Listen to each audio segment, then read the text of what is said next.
Hello everyone, this is Sinan Ertemel. Welcome to my 10th and the last lecture, which will be about sequential games. So far we studied simultaneous games where players didn't have what the other players did. So they didn't have any information about the action of other players. On the other hand, in many games, such as chess, checkers, players are moving sequentially.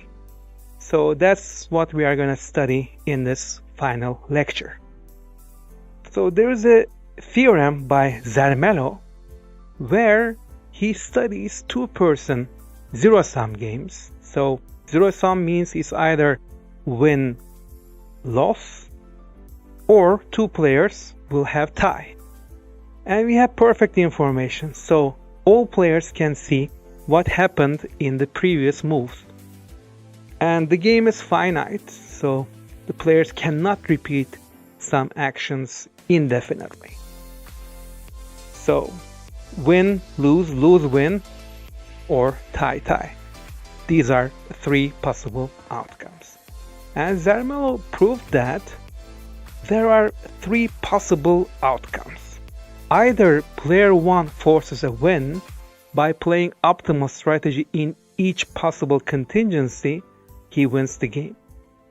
Or player 2 forces a win, and the third possibility is there will be a tie. So, and the way that these games are solved will be by backward induction. Before I explain what backward induction means, let me show you very famous games and whether there is a solution for each one of them. Tic-tac-toe.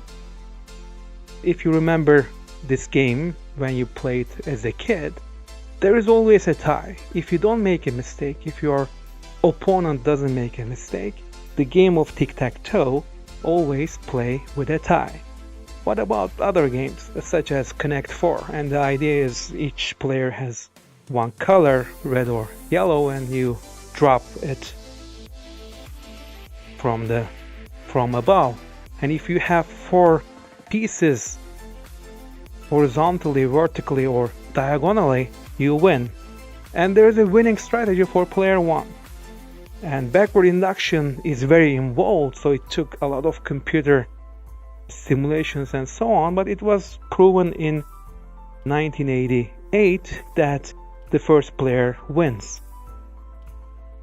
Checkers, the outcome is a tie, so neither player wins. So if you are using computer, there's no way that you can lose against the best checkers player in the world.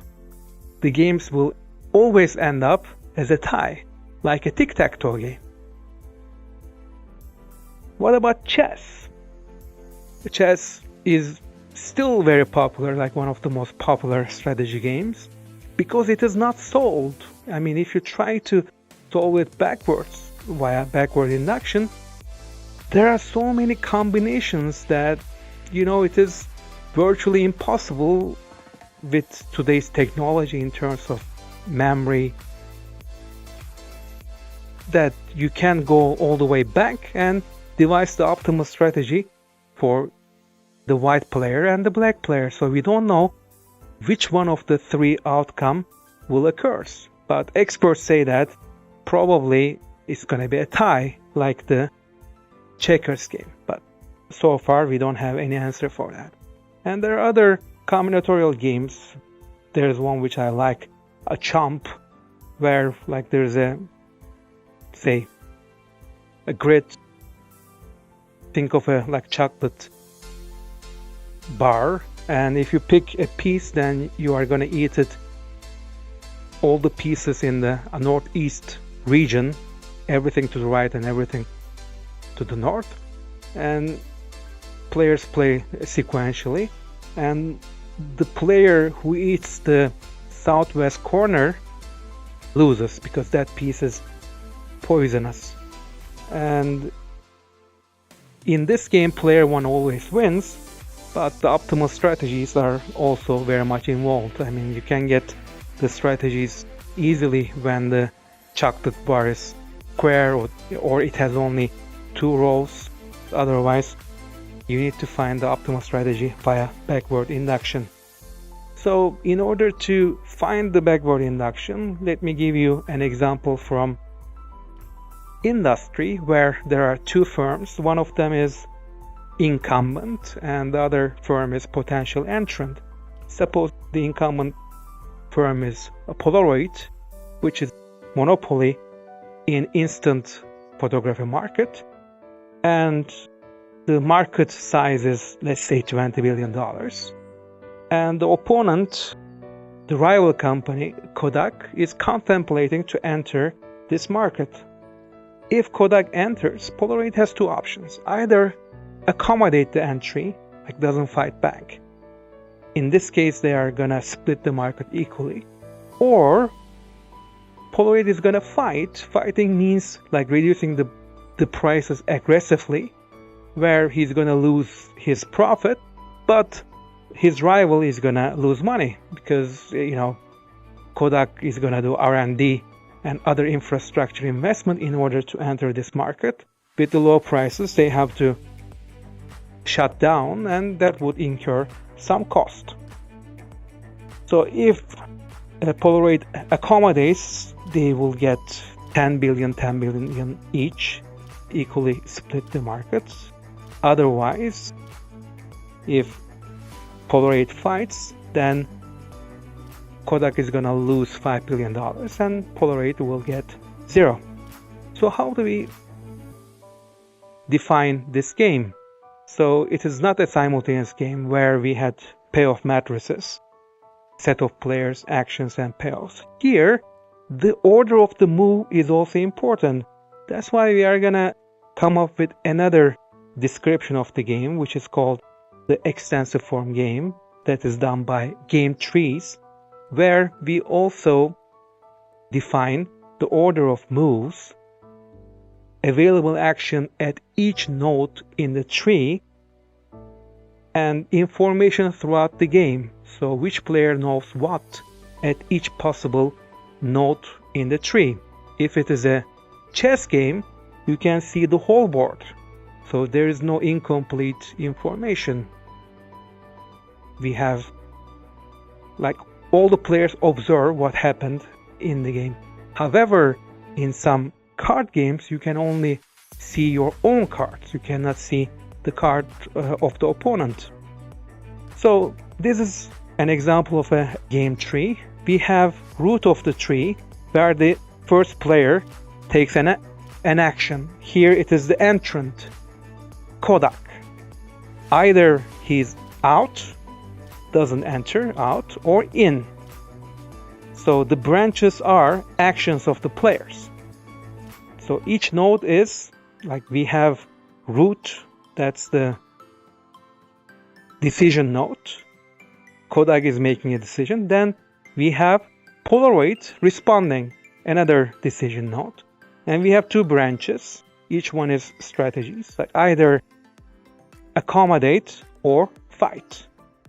So if accommodate, then each one gets 10. If fights, we have -5 and 0. -5 is the first player, which is the player who decided in the beginning of the game. And if Kodak is out, the game ends at that moment. Kodak gets 0 and Polaroid gets 20. So how do we solve sequential games, which constitutes the games that we talk so far: chess, checkers, tic-tac-toe, and this market entry game? The solution, let me go back to the game tree and describe each component.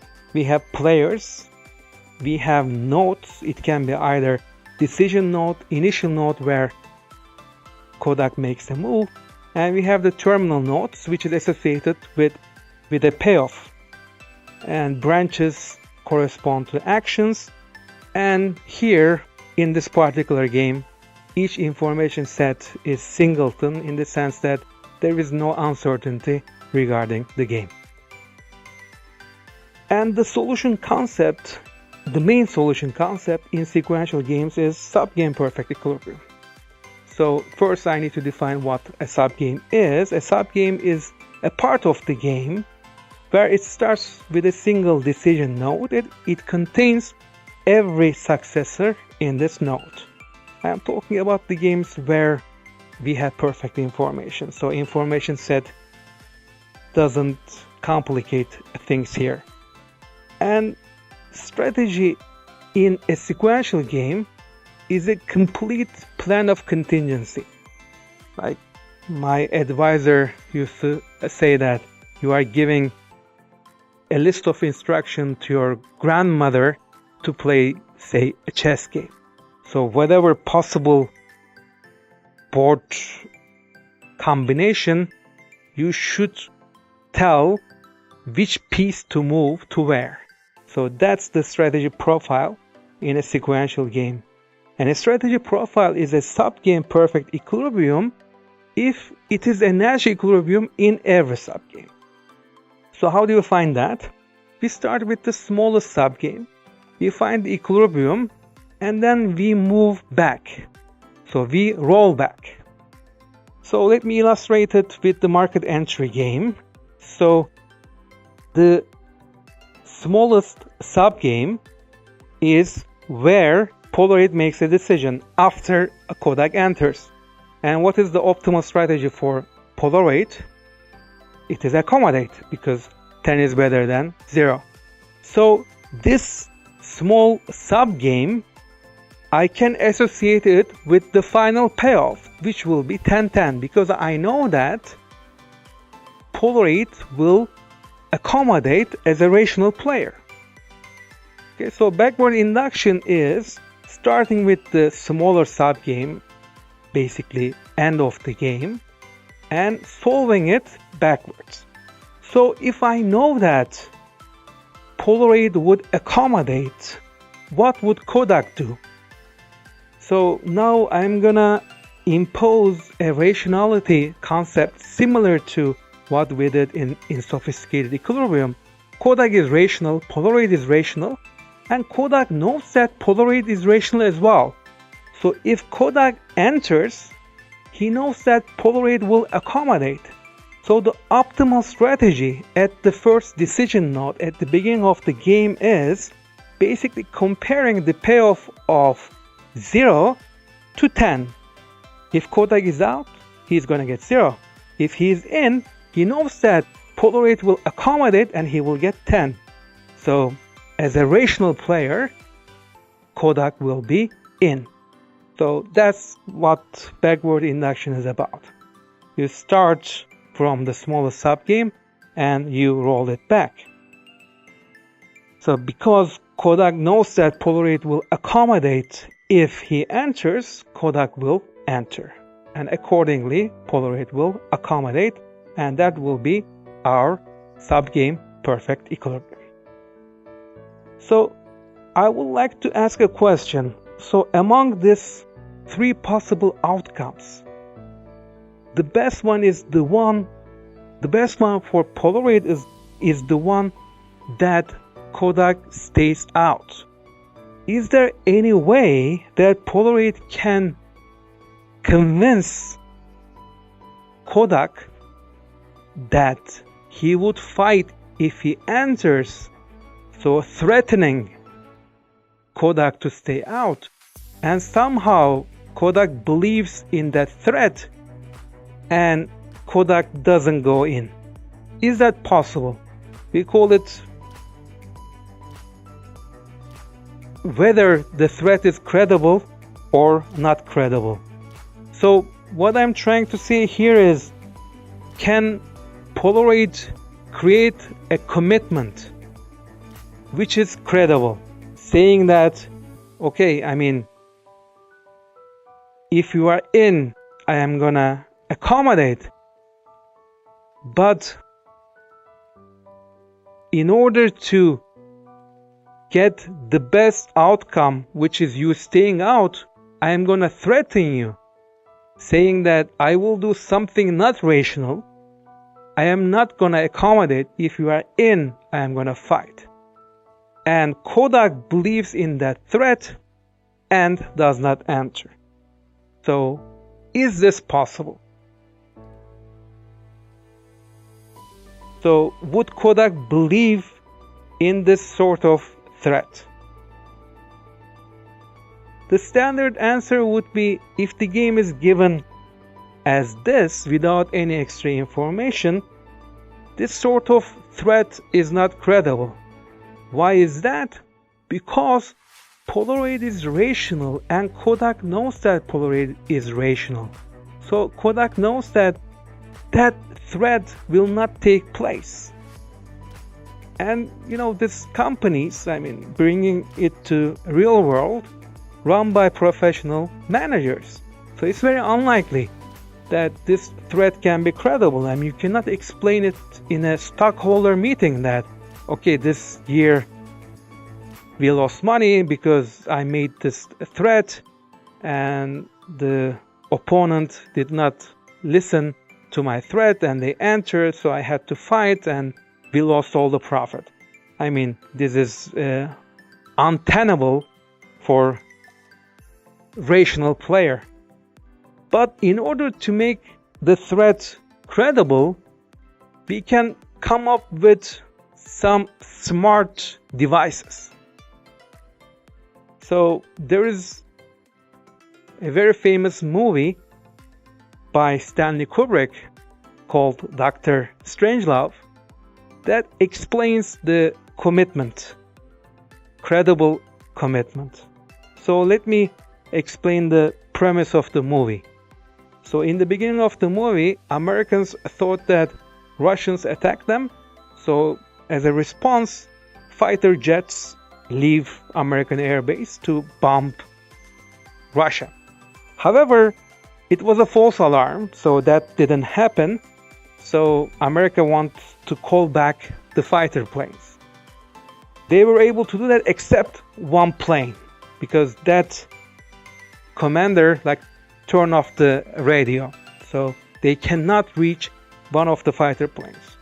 American president is panicked. He calls the Soviet ambassador to Pentagon and he explains that they had a false intelligence and they acted upon that and they sent fighter planes, and one of them is unfortunately still en route to bomb Russia. So American president is trying to convince Soviets not to retaliate against this attack because they are unable to call that particular plane.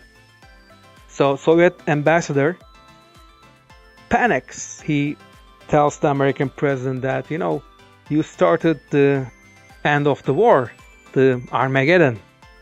Why is that? Because we created Doomsday device. What is the Doomsday device? Doomsday device is a computer code which is initiated by one foreign attack and that cannot be stopped. If one attack occurs, it automatically triggers the computer code and the nuclear weapons are fired instantly and you cannot stop that computer code. So this is a credible commitment. But in the movie, it didn't work because Soviet did not tell about this device. So Americans didn't know that such a doomsday device existed. Accordingly, they sent the fighter planes to shoot Soviets. So, but if you could device like that, and in order for it to work, it has to be observable. In the movie, it was not. That's why the movie took this interesting turn. If the Doomsday device was public, and if America knew that, then nobody would have attacked to each other. And another characteristic that makes it a credible device is it should be non-reversible. You cannot turn off the machine. If it was a human, right, then pressing that nuclear button is a very difficult decision because you might have your own family and children. So by leaving the decision to a computer code, you make it non-reversible. And you have to inform the other player, making it observable. Then the threat can be credible. Then Soviet can really tell America that if you attack me, I will create the Doomsday by shooting all the nuclear weapons. So this is where we move from standard game theory to art of strategy. And this is where I would like to end my lecture. Thank you very much and goodbye.